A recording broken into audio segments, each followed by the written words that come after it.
de Dieu, ils avaient la tâche, souvent ingrate d'ailleurs, de montrer au peuple, aux êtres humains qui les entouraient, leurs conditions spirituelles.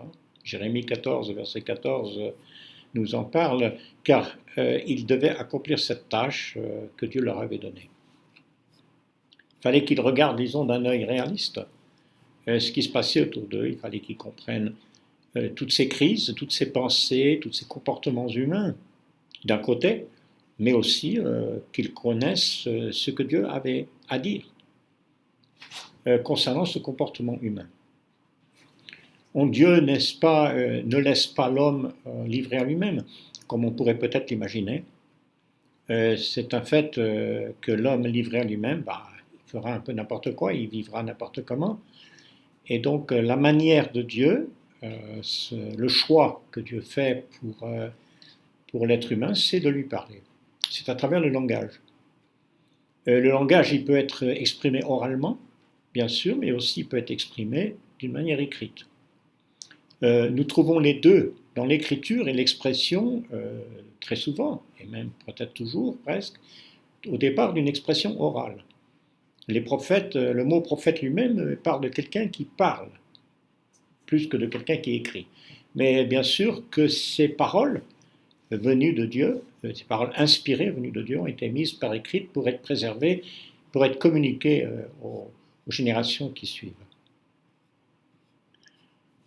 Dans cette révélation par laquelle Dieu nous éclaire, parce que sans elle, nous sommes livrés à nous-mêmes, comme j'ai déjà dit, nous apprenons les vérités fondamentales concernant l'être humain. Vous savez, quand Jésus est devant Pilate, et que Pilate lui dit, mais alors, vous êtes roi, tu es roi, et la réponse de Jésus est intéressante parce qu'il dit, tu le dis, mais ensuite, tout de suite après, il dit, je suis venu rendre témoignage à la vérité. Donc il y a une royauté du Christ, il y a une royauté de Dieu, mais il y a la vérité. Lorsqu'on parle de Dieu, lorsqu'on parle de l'être humain, on doit en parler avec la vérité, c'est-à-dire qu'il y a ce qui est faux et ce qui est vrai, comme il y a ce qui est bien et ce qui est mal. Bon, si cela n'existe pas, c'est-à-dire s'il n'y a pas un critère de vrai et de faux et de bien et de mal, bien sûr que nous sommes dans la confusion, nous sommes perdus. Dans sa nature essentielle et dans ses besoins essentiels, l'homme reste le même. Bon, il est dès le départ une créature faite à l'image de Dieu, Genèse 1, 26, mais aussi il a la capacité de raisonner et que Dieu lui a donné, de communiquer et aussi d'exercer sa volonté. Donc Dieu, lui parlant, lui dit, choisis. Comme dans Deutéronome chapitre 30, là, les versets 11 et qui suivent, Dieu dit, choisis la vie. C'est au peuple de choisir, c'est à l'individu de choisir la vie ou la mort, l'obéissance ou la désobéissance.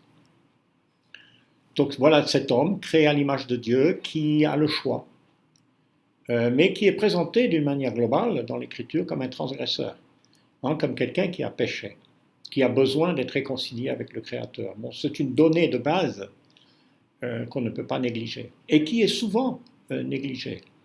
On n'en tient pas compte ou on ne considère pas comme quelque chose de très essentiel, de très important. Donc quand on parle de la pensée moderne, on doit d'abord avoir conscience de ces aspects permanents de la nature humaine. Bon, nous apprenons ces aspects permanents de la nature humaine, non pas par notre observation, par nos propres opinions ou traditions humaines, mais parce que Dieu nous en a parlé. Bon, si Dieu ne nous a pas parlé, on en est à la devinette. Nous croyons dans ce que l'Écriture nous dit, l'inspiration, qui est au départ une parole de Dieu, donnée à des prophètes, à des hommes qui parlent de la part de Dieu. Cet homme-là, donc, qui est en état de péché, et c'est à cet homme-là que s'adresse Dieu, que ce soit dans l'Ancien ou dans le Nouveau Testament. Et l'Église, qu'on le veuille ou non, vit dans cette situation, dans ce monde en révolte contre Dieu. L'Église est appelée à être lumière du monde, c'est son défi, qu'on parle de l'Église au sens général, au sens universel, disons, ou qu'on parle de l'Église au sens d'une Église locale. Il y a toujours cette responsabilité d'être lumière du monde. Alors parlons un petit peu de cette pensée moderne. Il y a un historien assez connu qui s'appelait Herbert Butterfield, un historien anglais, qui a parlé de la condition humaine et qui a dit que l'événement le plus important dans le monde moderne depuis quelques siècles, c'est certainement l'avènement de la science. Voilà, donc nous avons l'introduction du christianisme, événement très important qui a changé beaucoup de choses, et puis nous avons la venue de la science, surtout les 2 derniers siècles, qui a apporté beaucoup de choses à la vie humaine, au genre humain. Mais cette science a aussi modifié le mode de pensée, le mode de vie. Et il y a beaucoup de courants de la pensée actuelle qui n'existeraient pas sans cet avènement de la science moderne. Suivant la science moderne et ensuite la philosophie qui s'ensuit, les conséquences philosophiques, il y a la théologie. La théologie suit toujours les mouvements sociaux et les mouvements philosophiques. Et la théologie prend un petit peu la suite. C'est un peu le train qui vient à la fin, les derniers wagons du train. Donc la théologie, c'est ce qu'on enseigne dans les églises, qu'on enseigne dans les textes. Elle est beaucoup influencée par cette manière de penser et par la science. Donc dans la pensée moderne, celle disons des 200 dernières années, on doit souligner 2 choses. Les conceptions que les idéologies modernes se font de la science. Comment voit-on la science? Et puis les systèmes philosophiques qui découlent de ces conceptions de la science. Tout cela, bon, ça débute, disons, au XVIIIe siècle. C'est à la fois l'avènement de la science, les progrès de la science, et ça semble suivre logiquement ce qu'on appelle le siècle des Lumières, les philosophes, certains qu'on appelle cartésiens, René Descartes, Kant, cette idée de siècle des Lumières, c'est-à-dire une expression du philosophe Kant du XVIIIe siècle. Et ce qu'on peut voir, c'est que ce siècle des Lumières, qui est redevable de la science, eh bien, développe une nouvelle foi, on pourrait dire, une foi différente. C'est la foi en la science. Et on peut dire donc que la foi dans la science, c'est la foi dominante, la religion, on pourrait dire, dominante de l'homme moderne et de l'homme postmoderne. Donc la philosophie de l'homme moderne, même encore aujourd'hui, c'est celle qui se veut redevable de la science. Donc ça devient, disons, un axiome dans les pensées intellectuelles, que tout ce qui ne peut pas être vérifié scientifiquement n'a pas de valeur, doit être rejeté. Bon, à partir de ce principe-là, bien sûr, à partir de cette idée-là, dans la théologie, on pourrait dire, qui suit, on se met donc à nier les miracles, on se met à nier la résurrection du Christ, le pardon des péchés, l'existence de Dieu, ce ne sont pas des choses scientifiquement vérifiables, et on les appelle des superstitions.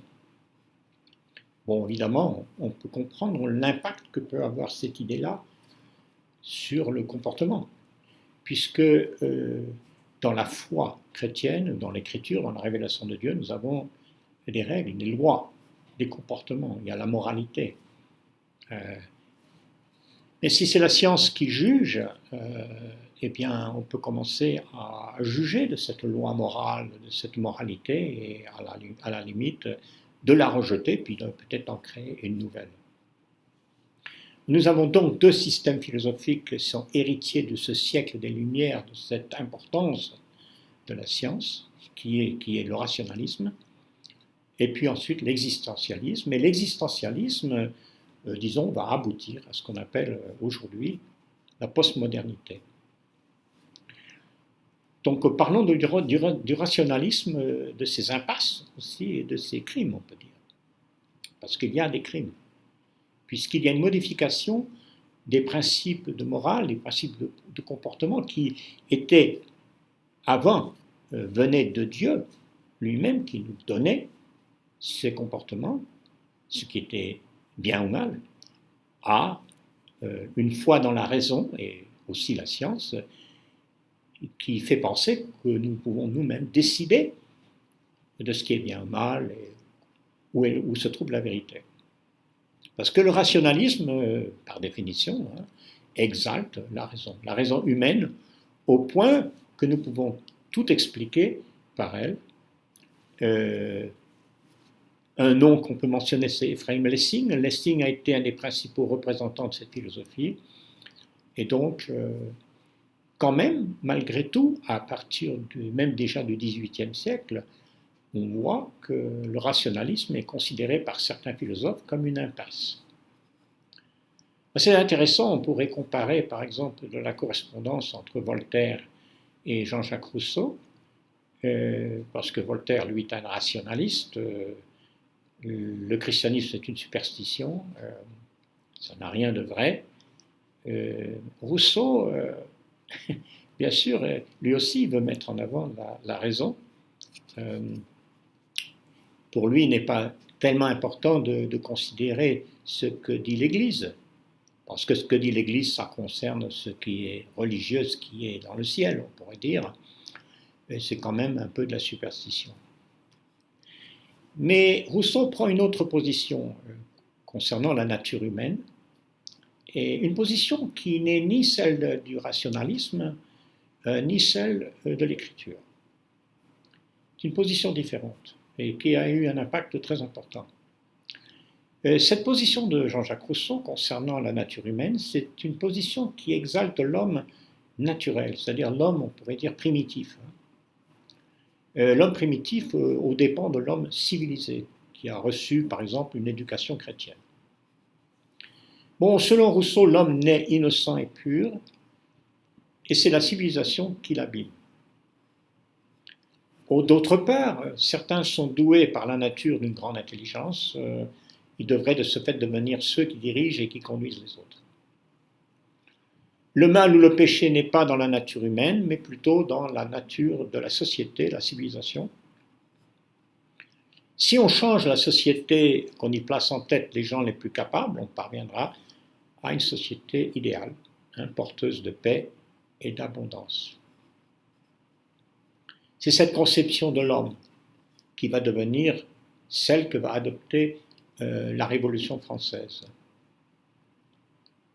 Cette révolution, elle fait fi, on peut dire, des bases de la morale.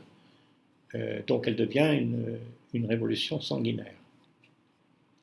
Une révolution qui est donc justifiée, entre guillemets, par les injustices sociales qui existent, il est vrai, et qui devient en quelque sorte un modèle pour les révolutions à venir. Et il faut bien le dire, les révolutions qui ont conduit à tous ces millions de morts du communisme au cours du XXe siècle. On peut voir d'ailleurs le livre noir du communisme, publié en 1997, Crime, terreur, répression, édition Robert Laffont. Il n'y a pas que Rousseau, il y a aussi Hegel. Hegel, pareil, 1770 et jusqu'en 1831. Lui aussi, c'est une sorte de rupture avec le rationalisme, le siècle des Lumières, parce qu'il introduit dans la pensée de l'homme moderne ce concept de subjectivité, de relativisme. C'est un penseur déjà relativiste. Pourquoi? Parce que pour Hegel, c'est l'individu. L'individu doit lui-même réfléchir et faire la synthèse de ce qu'il entend, de ce qu'il voit, de ce qu'il comprend. Il ouvre la porte, on peut dire, à l'existentialisme et puis au désespoir philosophique qui va en résulter.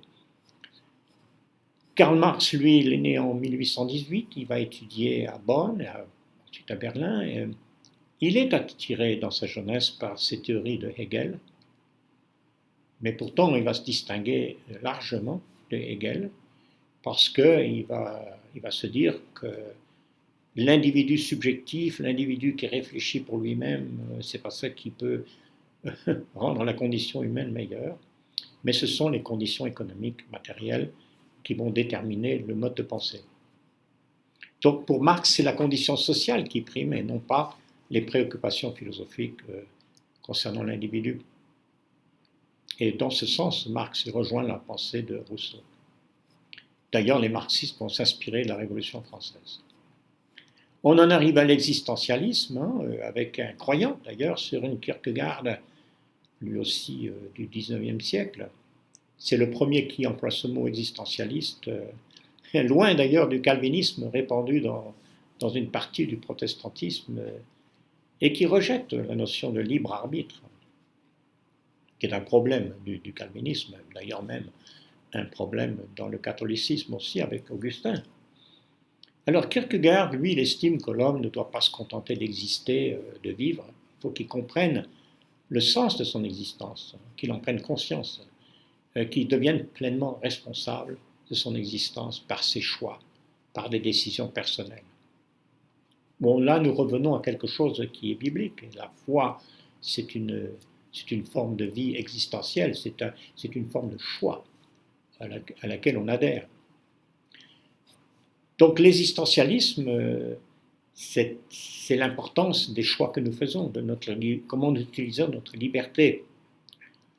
Alors cet existentialisme athée qui suit les réflexions d'un croyant, Kierkegaard, bien sûr, va rejeter la conception chrétienne de l'existence et va faire de l'homme l'unique maître de sa destinée. Donc il y a plusieurs philosophes connus dans cette manière de penser. Il y a Jean-Paul Sartre, Karl Jasper et puis l'allemand Martin Heidegger. Je vais citer ici Sartre, qui dit que la première démarche de l'existentialisme, c'est de mettre tout homme en possession de ce qu'il est et de faire reposer sur lui la responsabilité totale de son existence. L'homme doit devenir pleinement conscient, responsable de son existence, mais bien sûr dans un univers absurde, un univers dans lequel on ne peut pas être certain de rien. Donc bien sûr Sartre, mais aussi Camus, il présente un homme qui assume l'absurdité de son existence. Karl Jaspers, qui est un autre existentialiste, met l'accent sur l'expérience. Ce sont les expériences personnelles qui donnent un sens à l'existence. Un autre penseur, Aldous Huxley, lui va plus loin puisqu'il encourage même l'usage de la drogue. Teilhard de Chardin, lui, présente la foi en Dieu comme l'expérience sublime qui donne un sens à la vie. Mais face à cette existence qu'on déclare absurde, qu'est-ce qui empêche qu'on maltraite, qu'on méprise ou même qu'on tue le prochain quand tout est relatif? C'est un problème. Les jeunes de la seconde moitié du XXe siècle sont profondément existentialistes, comme les étudiants de mai 68, ils veulent prendre en main leur existence, ils veulent affirmer leur propre volonté sur plusieurs niveaux, la famille, la scolarité, le religieux, le moral, le politique. C'est ce que Franz Kafka, l'écrivain de la fin du XIXe siècle, appelle l'homme philosophiquement ivre. Il écrit ça dans une lettre à son ami Max Brod, et il dit il va y avoir une confusion extraordinaire des générations qui viennent. L'homme moderne, il est philosophiquement ivre. Il a perdu toute direction, toute fondation. Cette ivresse qui va rendre l'individu indécis quant aux critères qui doivent déterminer la pensée et l'action humaine. La philosophie existentialiste, donc, a pour conséquence d'isoler. Elle isole l'individu, elle fait de lui un être vraiment solitaire, sans ressources, en dehors de lui-même. C'est le livre de Camus, L'étranger. Et pourtant, sans une direction extérieure à lui-même, l'homme est vite perdu et confus, centré tellement sur lui-même. La société tombe dans l'anarchie, il s'agisse de la famille, l'éducation, la morale. La philosophie existentialiste amène le chaos dans l'ordre social. Donc ces générations passées, impressionnées par la science, la rationalité, sont des générations qui se donnent un peu au nihilisme, au désespoir, qui devient une sorte de valeur intellectuelle. Cet homme européen, il s'est lassé du rationnel, car finalement, en quête autre chose. Il ne peut pas continuer à vivre avec une vision du monde dépourvue de la possibilité de croire, la possibilité d'aimer, la possibilité d'espérer. On se rappelle les trois piliers dont l'apôtre Paul nous parle dans 1 Corinthiens 13, la foi, l'espérance et l'amour. Alors donc on a des théologiens qui réfléchissent comme Schleiermacher,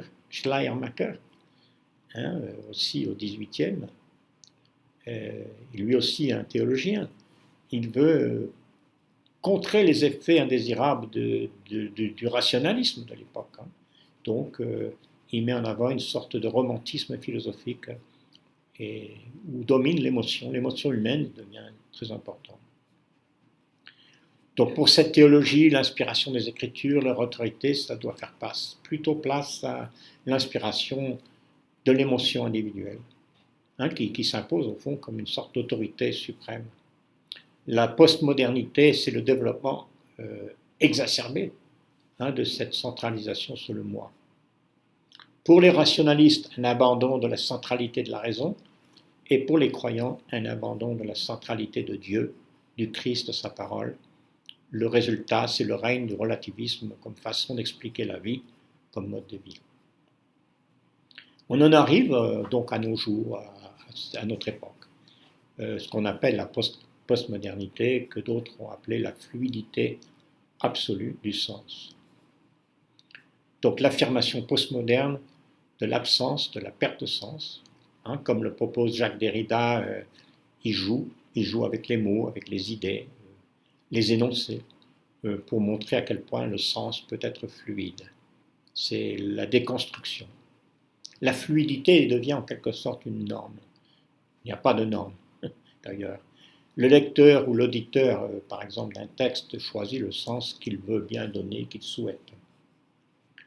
Donc, on a cet ouvrage publié par Derrida au début des années 60, plutôt à la fin des années 60, Grammatologie. Mais on continue à comprendre ce livre de la même manière. Il n'y a pas vraiment de fluidité dans ce sens comme il a été imaginé.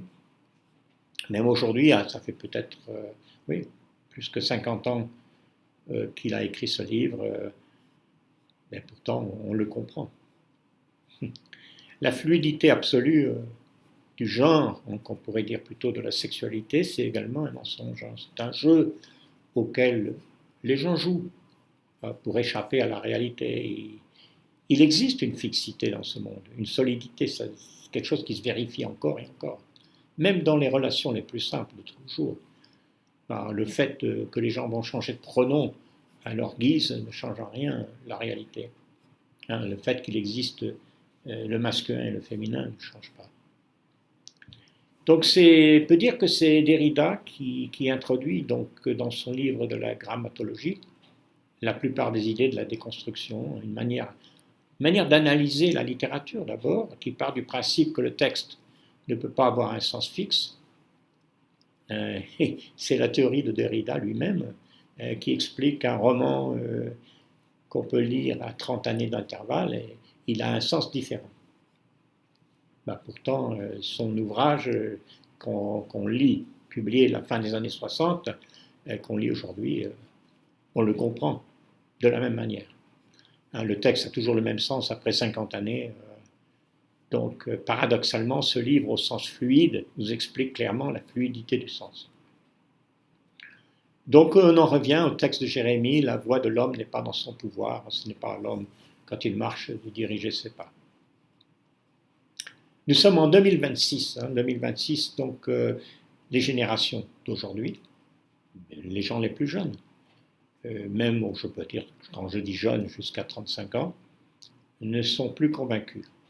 Ils ne sont pas convaincus de la rationalité de la science. Ils sont incertains de l'importance de leurs sentiments même. Ils comprennent l'impossibilité de vivre dans la fluidité permanente et ils recommencent à vouloir parler sérieusement de la question du sens.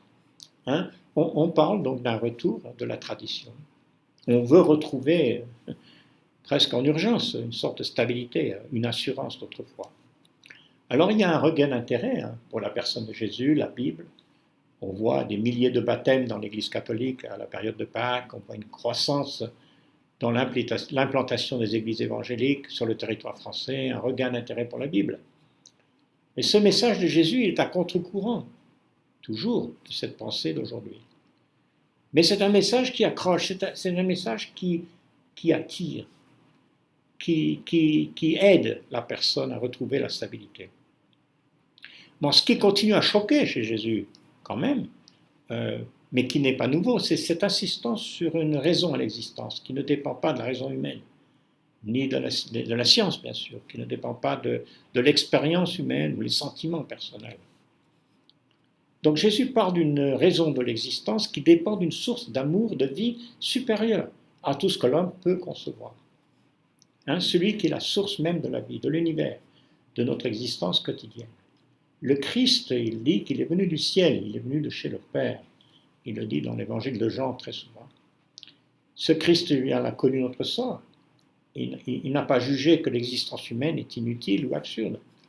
L'homme n'est pas destiné à la mort, mais plutôt à la résurrection, à la vie.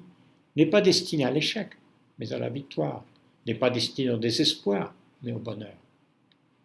Donc le monde moderne, c'est un défi à la parole du Christ, un défi à la conception chrétienne de l'existence.